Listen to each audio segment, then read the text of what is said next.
کعبہ کی تعمیر نو میں محمد رسول اللہ صلی اللہ علیہ وسلم کا کردار۔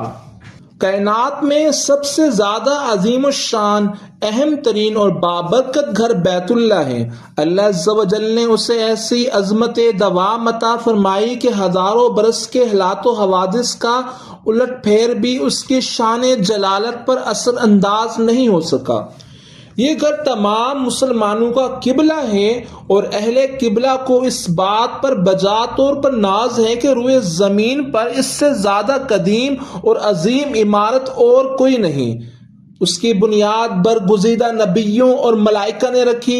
یہ دنیا میں اللہ تعالیٰ کی عبادت کے لیے بنائے جانے والا سب سے پہلا گھر ہے۔ اللہ تعالیٰ نے قرآن مجید میں ارشاد فرمایا، بے شک پہلا گھر جو لوگوں کے لیے بنایا گیا وہی ہے جو مکہ میں ہے، وہ عالم والوں کے لیے برکت اور ہدایت کا مرکز ہے۔ بیت اللہ کتنی دفعہ بنا؟ قریش مکہ سے پہلے بھی مختلف افراد نے مختلف ادوار میں بیت اللہ کی عمارت کی مرمت اور تعمیر نو میں حصہ لیا۔ سب سے پہلے بیت اللہ کی تعمیر کی فضیلت فرشتوں کو حاصل ہوئی تھی۔ سیدنا انس رضی اللہ عنہ سے روایت ہے کہ فرشتے آدم علیہ السلام سے پہلے بیت اللہ کا حج کرتے تھے، پھر سیدنا آدم علیہ السلام نے حج کیا۔ سیدنا آدم علیہ السلام کی فرشتوں سے ملاقات ہوئی تو انہوں نے آپ سے پوچھا، اے آدم آپ کہاں سے آ رہے ہیں؟ فرمایا بیت اللہ کا حج کر کے۔ فرشتے کہنے لگے آپ سے پہلے فرشتوں نے اس مقدس گھر کا حج کیا ہے۔ فرشتوں کی تعمیر کے بعد حضرت آدم علیہ السلام کو اللہ تعالیٰ نے تعمیر کا حکم دیا تو انہوں نے بیت اللہ تعمیر کیا۔ پھر حضرت شیث بن آدم علیہ السلام نے بیت اللہ کی تعمیر کی۔ چوتھی مرتبہ حضرت ابراہیم اور حضرت اسماعیل علیہ السلام نے بیت اللہ کی عمارت بنائی۔ پانچویں اور چھٹی مرتبہ امالیک اور جرہم نے بیت اللہ کی تعمیر کی۔ ساتویں مرتبہ حضرت محمد رسول اللہ صلی اللہ علیہ وسلم کے جد امجد قصی بن کلاب نے اپنے دور میں اثر نو بیت اللہ کی عمارت بنائی۔ حافظ ابن کثیر رحمہ اللہ بیت اللہ کی پہلی تعمیر کے حوالے سے ایک اور موقف بیان کرتے ہیں۔ وہ اس بات کو ترجیح دیتے ہیں کہ سب سے پہلے حضرت ابراہیم علیہ السلام اور حضرت اسماعیل علیہ السلام نے اللہ کا گھر بنایا۔ وہ لکھتے ہیں کہ اللہ کے رسول صلی اللہ علیہ وسلم سے کوئی ایسی صحیح روایت منقول نہیں جس سے یہ بات ثابت ہو کہ کبھی حضرت ابراہیم علیہ السلام سے پہلے بھی بیت اللہ کا وجود تھا۔ البتہ یہ جگہ اللہ تعالیٰ کے علم میں تھی، چنانچہ اس جگہ کا ہمیشہ سے ہر دور میں ہر طرح سے احترام کیا گیا۔ خانہ کعبہ کی تعمیر میں نبی کریم صلی اللہ علیہ وسلم کی شرکت۔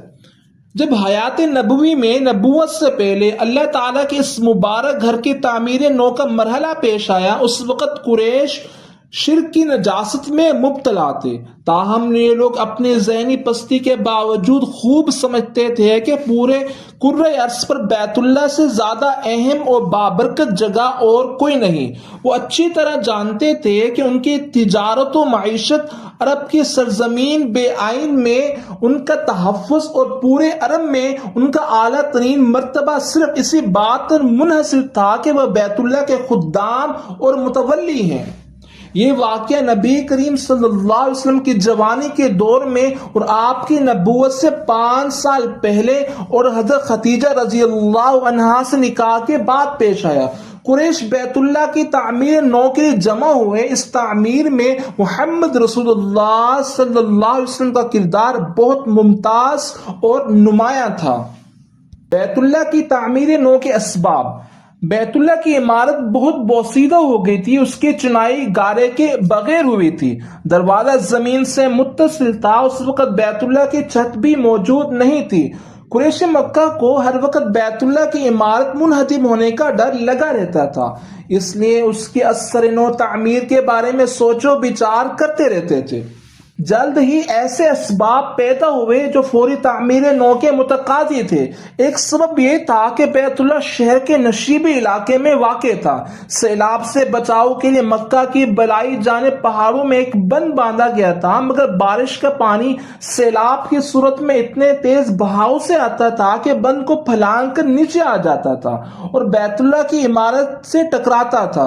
قریش کو خدشہ ہوتا تھا کہ پانی کعبہ میں داخل ہو جائے، لیکن ایک بار ایسا سیلاب آیا کہ پانی کعبہ میں داخل ہو گیا۔ اس سے بیت اللہ کی عمارت کو شدید نقصان پہنچا، اس کی پرانی دیواروں میں دراڑیں پڑ گئیں۔ کعبہ کی دیواریں عام آدمی کے قد سے کچھ زیادہ اونچی تھیں اور ارد گرد کوئی حفاظتی دیوار نہیں تھی۔ ایک اور سبب امام زہری نے یہ بیان کیا ہے کہ ایک عورت بیت اللہ کو بخور خوشبو کی دھونی دے رہی تھی کہ اچانک ایک چنگاری اڑ کر غلاف کعبہ پر جا پڑی۔ اس سے آگ بھڑک اٹھی اور بیت اللہ کی عمارت کو آگ سے شدید نقصان پہنچا۔ تیسرا سبب یہ بیان کیا جاتا ہے کہ بیت اللہ کے اندر ایک کنویں میں بیت اللہ کا پرانا خزانہ پڑا ہوا تھا۔ یہ ان اموال پر مشتمل تھا جو لوگ کعبہ کی نظر کرتے رہتے تھے۔ وہ خزانہ چوری ہو گیا۔ اس خزانے میں سونے کے 2 ہرن بھی موجود تھے۔ چوری شدہ مال بنی ملیح بن عمر خزائی کے غلام دویک سے ملا اور چوری کے جرم میں اس کا ہاتھ کاٹ دیا گیا۔ اس سلسلے میں جو افراد مشکوک تھے ان میں بدر کے دن جہنم رسید ہونے والے حارث بن عامر بن نوفل، حارث کا اخیافی یعنی مادری بھائی ابو وہاب بن عزیز اور ابو لہب بن عبد المطلب شامل تھے۔ بعد ازاں تحقیق سے یہ بات ثابت ہوئی کہ اصل چور حارث تھا جس نے خزانہ چرا کر دوئی کے پاس رکھ چھوڑا تھا۔ چنانچہ حارث کو مجرم قرار دے کر 10 برس کے لیے مکہ بدر کر دیا گیا۔ قریش نے ان اسباب کی بنا پر باہمی مشاورت سے کعبہ کی فوری تعمیر نو کا فیصلہ کیا۔ طے پایا کہ بیت اللہ کی دیواریں مضبوط اور بلند کر دی جائیں، اوپر چھت ڈال دی جائے، دروازے کو بلند کرنے کے ساتھ ساتھ تالا بھی لگائے جائے تاکہ اہل و حل و عقد جسے چاہیں بیت اللہ میں داخل ہونے کی اجازت دیں اور جس کے بارے میں غیر مطمئن ہو اسے باہر ہی روک دیں تاکہ کسی قسم کا کوئی ناگوار واقعہ رونما نہ ہو اور ان کا شرف و فضل بھی قائم رہے۔ بصورت دیگر اس بات کا ہر وقت خطرہ رہتا تھا کہ کوئی شخص سازش کر کے اس بوسیدہ عمارت کو گرائے یا اس کی بے حرمتی کرے۔ قریش کو ابو وہب اور ولید بن مغیرہ کا مشورہ۔ ابن اسحاق رحمہ اللہ نے لکھا ہے جب قریش مکہ نے بیت اللہ کی تعمیر نو پر اتفاق کر لیا تو رسول اللہ صلی اللہ علیہ وسلم کے والد جناب عبداللہ کے ماموں ابو وہب بن عمر بن عائد مخزومی نے بیت اللہ کا ایک پتھر اکھاڑا مگر وہ ان کے ہاتھ سے اچھل کر واپس اپنی جگہ پہنچ گیا۔ تب ابو وہب نے کہا اے قبیلہ قریش، بیت اللہ کی مقدس تعمیر میں ہر شخص صرف اپنے حلال اور طیب کمائی ہی کا مال خرچ کرے۔ اس تعمیر میں بدکاری، سودی بیوپار اور ظلم و ستم سے حاصل کردہ مال ہرگز استعمال نہ کیا جائے۔ علامہ ازرقی اور دیگر مورخین نے لکھا ہے جب قریش نے تعمیر کعبہ کے لیے سامان، پتھر اور لکڑیاں جمع کر لیں پھر وہ کعبۃ اللہ کی دیوار گرانے لگے۔ اس دوران کعبہ کے اندر سے ایک بہت بڑا سانپ نکل آیا، وہ بیت اللہ کی حفاظت کر رہا تھا۔ قریش جو ہی آگے بڑھتے وہ انہیں بیت اللہ کی طرف آنے سے روکتا تھا۔ جب قریش نے یہ منظر دیکھا تو وہ مقام ابراہیم کے پاس اکٹھے ہوئے۔